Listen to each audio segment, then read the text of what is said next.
makabahalang mga pangyayari dito sa ating lalawigan nitong mga nakaraang 3 linggo.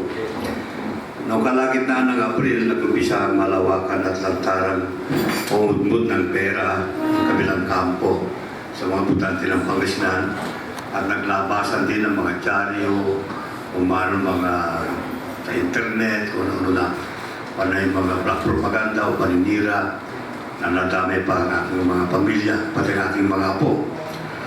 Ayon sa maraming dumaan sa proseso na aming nakausap, at meron ding ilan na na-interview ng ABS-CBN at ng GMA, nakatanggap ang mga tao ng Quick Response o QR Coded ID Cards. QR ang tawag daw nila, na nilalaman ang lahat ng personal data ng bawat butante na galing sa voter registration, kabilang mga buong pangalan, date of birth, complete address at precinct number. Ang mga butante ay sinasabihan na magpunta sa isang lugar o bahay at pagdating doon, ipakita lang yung QR coded ID upang mabigyan ng pera. At laking mangha ng mga tao kasi paglagay sa harap ng scanner, ang kanilang ID ay lumalabas ang kanilang picture. Nakagaya ng picture sa kanilang voter's ID. At yung mga iba ay talagang kinakabahan, nagtatanong kung bakit ganun pwedeng mangyari yun. Kung tugma yung picture ng botante, bibigyan sila ng pera ranging from 500 to 800 to 1,500 depende sa lugar at depende sa taong mayor o sino naglilig sa lugar na yon. Kalakip ng papelitos ni Marco Wago at yung panglokal na kaalyado. Mismo ang Provincial Comelec Supervisor si Atty. Jules Dennis nung aking nakausap, sinabi niya na kahit ang kanyang tanggapan ay walang kakayahan upang makuha at may labas ang ID picture ng mga butante. Ito raw ay classified data ng IT Department lang ng Comelec Central Office ang kumahawak. At yung IT Department lang na yan ang pwedeng kumuha at maglabas ng mga pictures na yun. Kaya naman talaga nakapagtataka, nakakabahala kung paano nagkaroon ng access ang kampo ni Marco Wago sa classified data ng Comelec Central IT Department na dapat siya lang ang mayroong access. Kung naka-access dito ang kampo ni Marco Wago, pwede rin siguro itong nakuha ng iba rin mga kandidato sa iba't ibang lalawigan sa buong bansa.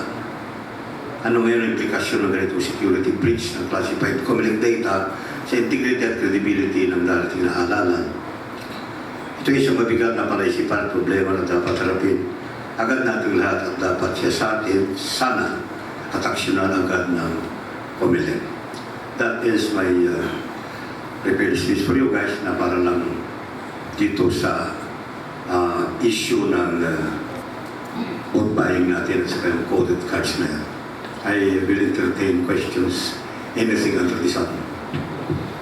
Okay, Mandy. First question to be followed by Mr. Rio Paradas. May microphone dito sa harap, sa right side.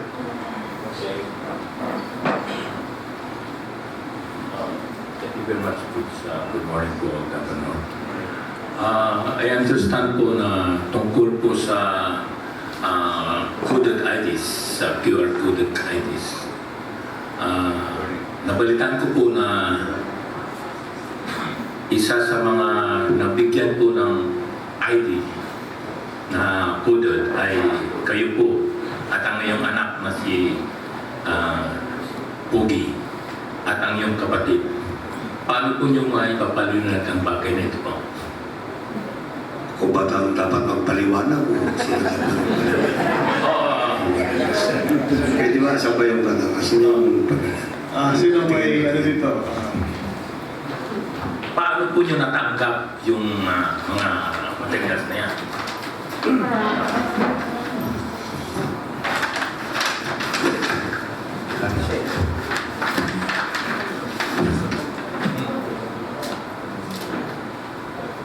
Ito yung kay Pogi, Maris Pirdicer. Ito yung kapatid ko lalaki, si Cesar. At ito si Joseph, yung pamangkin ko doon sa Bautista. Okay lang sana to pero ayaw ko rin nilagay yung itat ko Nakakainis naman. Tagal natin tinatago to These guys, ito nakita nyo dito, sinurrender na mga supporters natin. Binolunteer na dalhin sa amin para ipakita na gano'n nga, lang ito. Yung sa akin nga, karamihan nito, yung mga nandito, yung sa Lingayen, tumukukunin sa bahay ni Paul Mark Mendoza. Yung mga staff ko, mga empleyado natin, kapwa ko, mga naglilingkod dito sa Kapitolyo na may card. Lapit lang kayo sa likod ko, nilabas yung card nyo. Bautista, mas marami kayo sa rito. Okay, pakitaas niyo yung cards ninyo. Alam niyo kung bakit ko pinakita yan? Dahil ang isa ito, sabi doon ni Mr. Kuhang ko, parang identification card. At saka gagawin daw, coordinators daw nila. Ano ba yung coordinators ng mga empleyado ko? At saka paano naman ako, napakababa ko naman, coordinator naman ni Mr. Sendoza yata. Ang tingnan ito sila nagsabi. So paano maging watcher yan? Ang bira naman. And to tell you this, how massive it is and how careless it is. Ang ibig ko lang ipamukha rito sa inyo, guys. Na pati gobernador na ako, makakatanggap nitong kanila. Wala na silang pakundangan, wala na silang pakialam sa batas, wala na pakialam sa regulasyon ng mga institusyon natin. Kaya gusto nilang gawin, kaya nilang gawin. Kaya parang wala nang pakialam ang batas. Yun lang, kaya kita nyo mga empleyado natin, paano na maging watcher yan? Paano maging coordinator naman yung empleyado ng gobyerno? So, okay guys, thank you very much. Salamat. Yeah, Governor, nabanggit nyo kanina na this is actually a breach, no, of the credibility of the elections.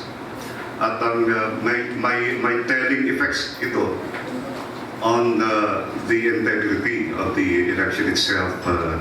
Nakita natin ang preponderance of the pieces of evidence, no? Anong plano ngayon, Governor? Do you have a plan to bring this to a proper court of law?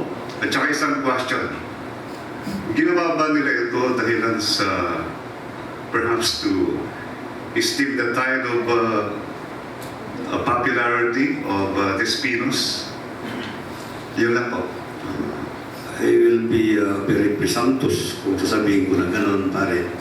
Pero the point here is, sabi nga, ang kinalulungkot ko sa governor is our institutions are being bastardized. Imagine, this is sole property of the COMELEC, and the COMELEC could not do anything.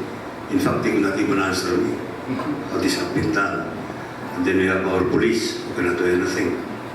Just the other night, alam niyo naman lahat siguro, ay yung isang gabi doon sa harap ng mayor ng Kalasyaw sa buwan. Magbabalibol dito kasi magbabalibol kinabukasan yung mga players na pinasundo namin. Doon lang sa harap daw sa buwan. 3 oras sila rin natatraffic dahil ang haba daw ng pila. Nag-cross sila sa kalsada, ayaw naman tuwabi, naharang lang ng sakyan dahil nagbabayaran ng mga ganito nga doon sa bahay ng mayor doon sa Kalasyaw, doon sa may buwan. So yung mismo na dito kami ni Colonel Batawil, yung mga players namin ng volleyball, madaling araw na hindi pa dumarating yung parang naharang doon. So it has done that way na hindi na maganda, nakakaya na. Doon sa may airport, galit na galit nga si Mayor Kiko, tsaka yung anak niya si Monmon, dahil hiniram daw yung magmi-meeting daw doon sa hangar nila doon sa may airfield. Ang ginawa pala, magbabayaran ng ganito. Mahigit 6,000 yung tao ron, palimatanda, buntis, may anak, walang mga dalaga. So, mga daming senior citizens. Nag-collapse yung 6, hindi namamatay yung 2 eh. Kasi ano kung bakit? Alas 2 ng tanghali nandun sa runway. At ang temperature yata din was running to 42 to 43 degrees centigrade. Para yung very sad is siyempre, wala na, anong palagay nyo naman sa tao natin dito? Kababayan natin yung dahil sa munting halaga, nagko-collapse ka rin nag-aabang. And they stayed there from 2 o'clock to 8 o'clock in the evening. May brownout pa ron. Alam na describe eh. Pero may brownout pa ron. So, ang aking point ko rito, parang mahirap na nga yung tao. Nagmumukha mo pa siya. Inaalipus mo pa yung kanyang kahirapan. Nagmumukha mo pa siyang pera na nakakalungkot din. Yun lang ang point ko rito. Saka look at our people, natuto na rin sila. Imagine, ang laki ng pangako dyan, 1,005. Susurrender nila. Pag-ilang mga tao yan, pero yun. At least binibigyan nila hindi siya, hindi namin kayang tanggapin yan. So, gano'n lang. That is my event today. Pinigyan ko ito. 3 linggo na. Hindi ako nagkukomentaryo. Lumpas pa mga dyaryo, kagaya nito. Hindi ko tinitignan. Sinabi, private property ko na raw ultuha. Akin pa raw yung pangsal to. Meron daw akong quarry, kung ano pinaglalagay dito. Very corrupt na pamilya ko daw, pati yung mukha ng apo ko, ilalagay nila. Tinutulungan ko na mahusay yung mga pamilya ko. Nilagay pa yung pang-Christmas na picture namin, marupit nila. It's very cruel, so unkind. O ganito is, ngayon may newspaper na pinapakita sa akin si Boris Pagkita. Nasabi, nagtuturong daw si Pogi. Gusto nila na magpa-drug test sila lahat bukas. Para makita ko sinong Turkish pa yan sa kanila. Sama nila si Marco Angko, sama nila si Kimi, sama nila yung sa reporto niya, sama nila yung former mayor ng SWAL. Sama rin nila yung kandidato nilang vice governor. Sama rin na rin nila yung mayor nilang, yung asawa ng mayor nila sa Nicolas. Pagsama-samahin yung mga yun, tingnan natin kung sinong tagatik sa kanila. Sama na rin si Ayoy. Si Australia. Para matapos na story yan. Tapos lalagay mo dito na yung drugs daw si Boki. Ano ng power tayo. Kaya hindi ko napigyan sa iyo kinus. Ang tagal ko ng hawak to guys, 2 weeks na yata. Ang dami pa dun. Ang dami. Libo-libo nasa akin ganito. Sinusurrender ng mga tao natin sa labas. Hindi ako kiki-open ito na. Sobra naman na. Sabi dito, ang daming practice na sinasabi. Buti nga, nilagay yung pigri eh. Bagong tayo ito eh. Nilagay dito, may quarry pa rin ako. Wala akong quarry dito. 7 na taon na akong gobernador. Nag-regional director ako dito. Nag-provincial director ako. Ni beach house wala ako dito. At ni wala akong quarry dito. Sa Pangasinan. Hindi ko ninais yan. Siguro naman papatunayan namin sa inyo sa mga awards natin. Nasa coastal area management natin eh, Hall of Famer tayo dito. Ano kung magbablocks and mining na yan? Ano kung magkukwari na sinisira nila ganyan eh. Sabi nila yung dupo, yung river daw, ginamit ko rin. National award na at awarding nga yun. Diba? So, you know guys, sa period, pasensya na kayo, 2 days before elections, 3 days. I had to say this, so you could hear naman. Ito, when you feel, bilawin ito nga. Tapos sabihin, binibigay daw ito para sa watcher nila, coordinator. Pati ako, mayroong coordinator na rin ako. Walang hiya naman ito. These are the kinds of people para sa kalaban namin. Ano mga empleyado ko dyan, empleyado ng gobyerno ako sana. So, you know, anyway, ito yung saan daw, binigay lang kaninong pinsang ko. May empleyado rin natin, binigay sa kanya kahapon. 400. Wala nang karton, nagmamadali na sila siguro. You know guys, 400, ganito karami, pinapabuto. 16 na tao. Pintuin nyo nga, pintahin nyo. Magkano yun? Sa 3 taon.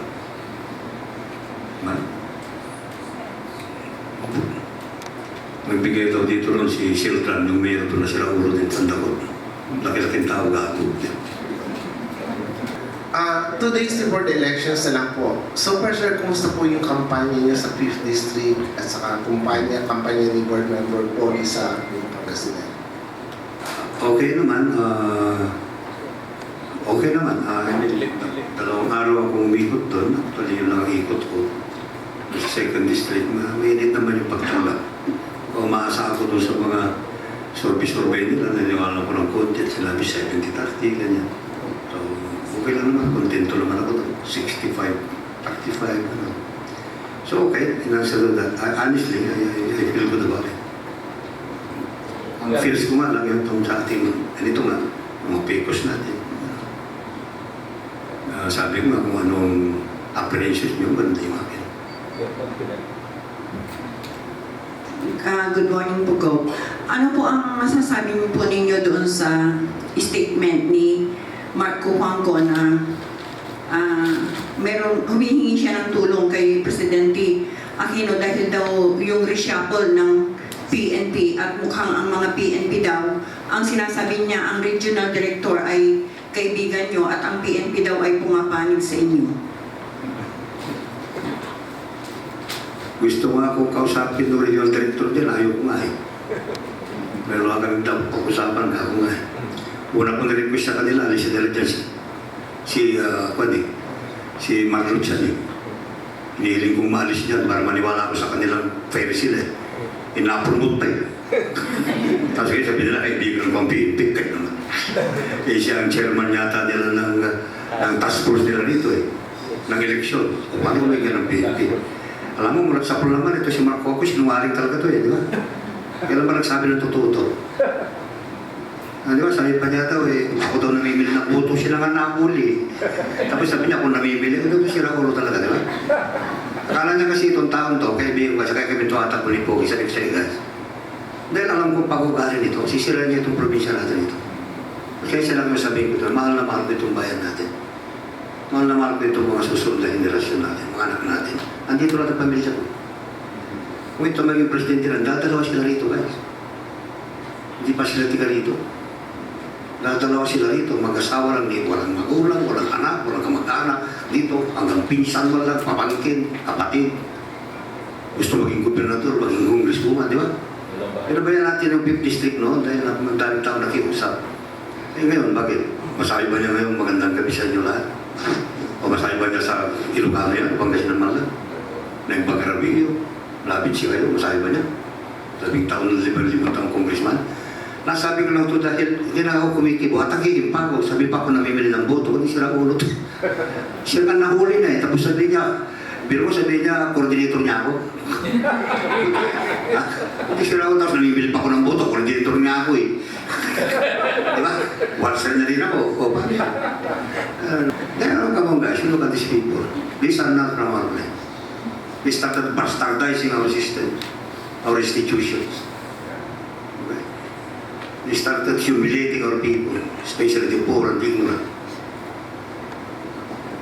Sabi ko dahil gobernador niyo ako. Dito ako tumira guys, ng 9 na taon.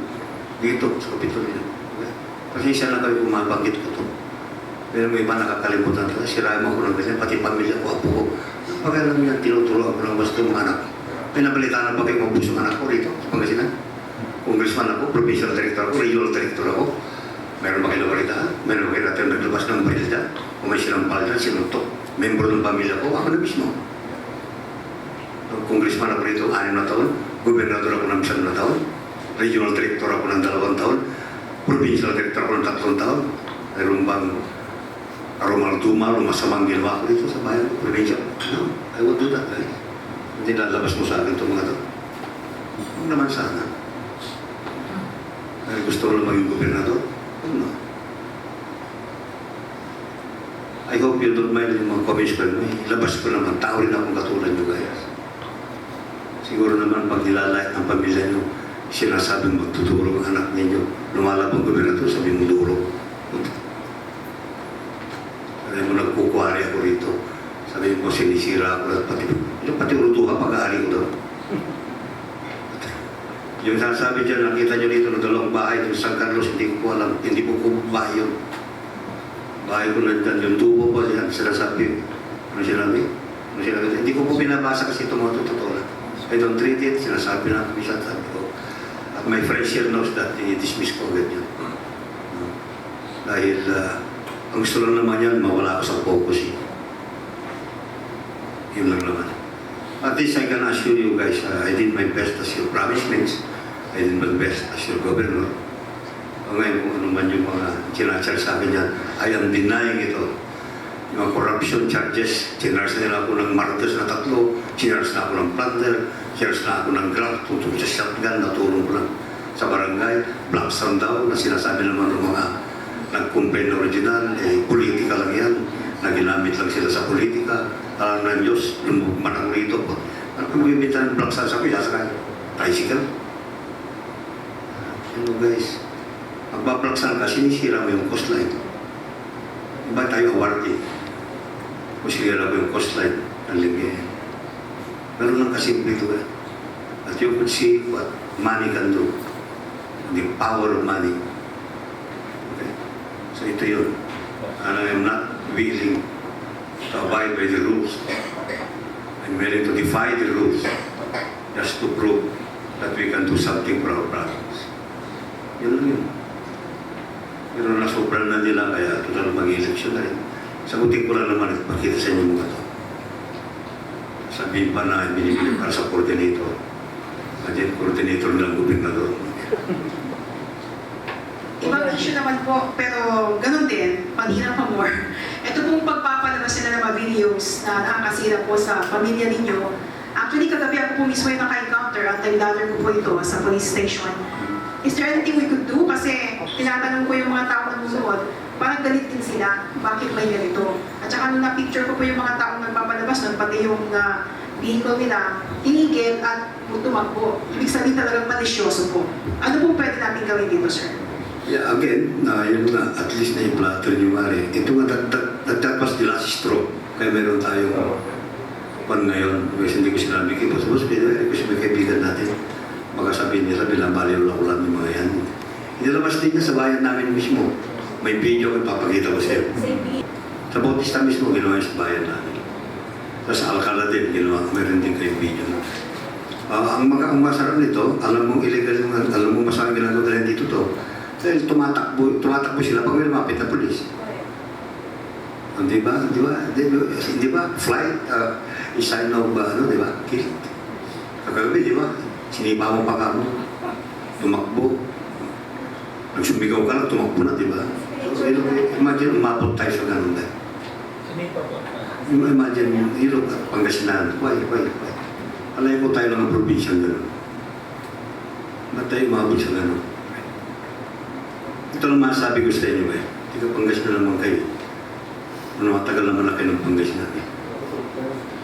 Sa dami naging gobernador ng Pangasinan ka, nagtrabaho rin kami lahat ng gobernador dito. Siguro may kukumpara nyo ang tinrabaho namin.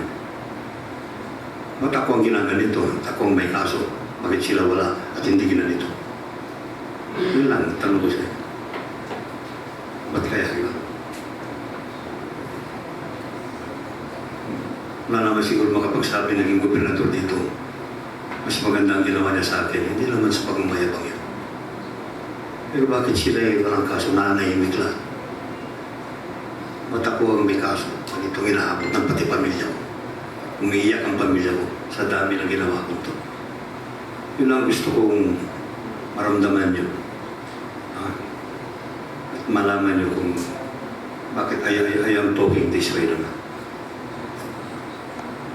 Right, yun lang guys at good morning.